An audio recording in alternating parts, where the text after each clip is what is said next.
Okay, y'all don't mind how red my face is. But I just want to get on here and say that I feel like the world is set up to be against single moms. Like, not even just single moms, just people with low income. Because this is the second housing place that won't accept me because I don't make enough money. I feel so defeated right now, y'all. I'm having to move out of my current house because I cannot afford to live here. And I'm trying to find something to where I can go back to school and I can maintain school, work, and having 2 kids. And I'm trying to get accepted into government housing.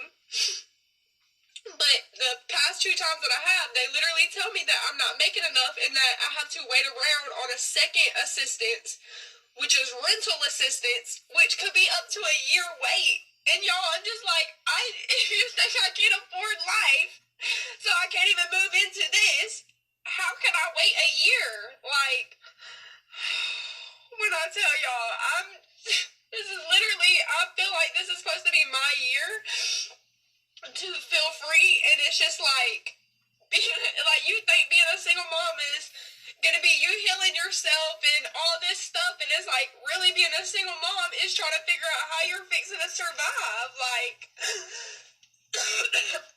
I'm gonna throw up, y'all. I need to calm down, but I really have nobody to vent to. And I really don't give a fuck who has something to say about me crying on fucking social media. I'm not asking for a fucking handout. I just wanted to vent because maybe some other mothers know how I feel. Y'all. Thank y'all for listening. I'm sorry. I know I look ugly. I probably should not post this, but I really don't give a fuck. I'm already letting y'all know my life already, and I already gave the good news, and I was like, oh, we're going to go into a new apartment, blah, blah, blah. Already submitted the stuff, but no, we're not actually. I mean, maybe a miracle is going to happen, y'all, but for right now, it's not good news.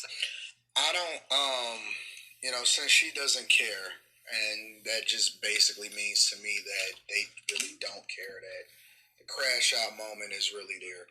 Why do y'all go and vent? Because I do want to be solutions oriented, so I do think that y'all should practice group economics.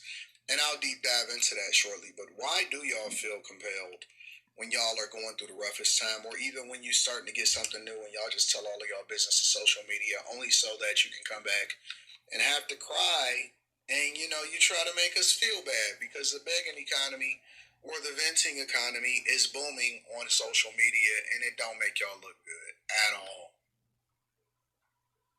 Turner is here with us for more on that.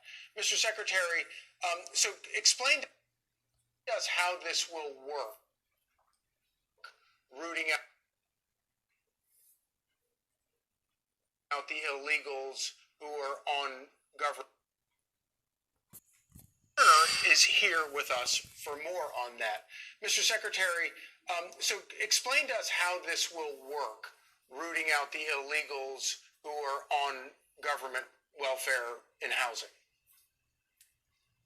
Well, Charlie, it's great to be with you, and you alluded to it. President Trump is serious, not only in cleaning up the crime in our streets, but also American citizens will be prioritized when it comes to living in HUD-funded, government-funded housing. We just sent out a letter to the D.C. Housing Authority, and it has been received by them. And as you said, they have 30 days to give us a full, comprehensive account of everyone living inside of D.C. housing authorities that are receiving Section 8 vouchers or any type of HUD funding. We want the names, the address, the number of people in the unit, the size of the unit, the cost of the unit, and they must give us their American citizenship status or eligible immigration status. No longer will we allow illegal aliens to live in taxpayer-funded housing here in America. In the last administration, in the Biden administration, Charlie, they turned a blind eye. They didn't collect the data, but those days are over. We are collecting the data to make sure that illegal aliens, and for that, criminal activity, no one doing criminal activity is living in HUD-funded housing, which is literally on the backs of taxpayers in America. What has been the reaction of authorities in these sanctuary cities to this effort? Well, they don't like it, but it doesn't matter. It's the law, Charlie. We're going to uphold the law to its fullest extent, as you've seen with President Trump, as you've seen there with Tom Homan, Secretary Noem, and others. We're going to uphold the full extent of the law, and at HUD, we will support the president in this. Charlie, there is 18,000 units, households in D.C. Housing Authority right now. And it costs about $400 million of taxpayer money in assistance to housing just in D.C. alone. In our country, there's 3.2 million households that receive HUD funding at $45 billion of taxpayer money. And so no longer will illegal aliens be able to live in HUD-funded housing, and those that are committing criminal activity. I have a message for them. It's time to pack your bags because it is no longer allowed. So I've got to ask you about something else real quick before we go. I understand that you're inside the cabinet, the club champion of the Pete and Bobby Challenge.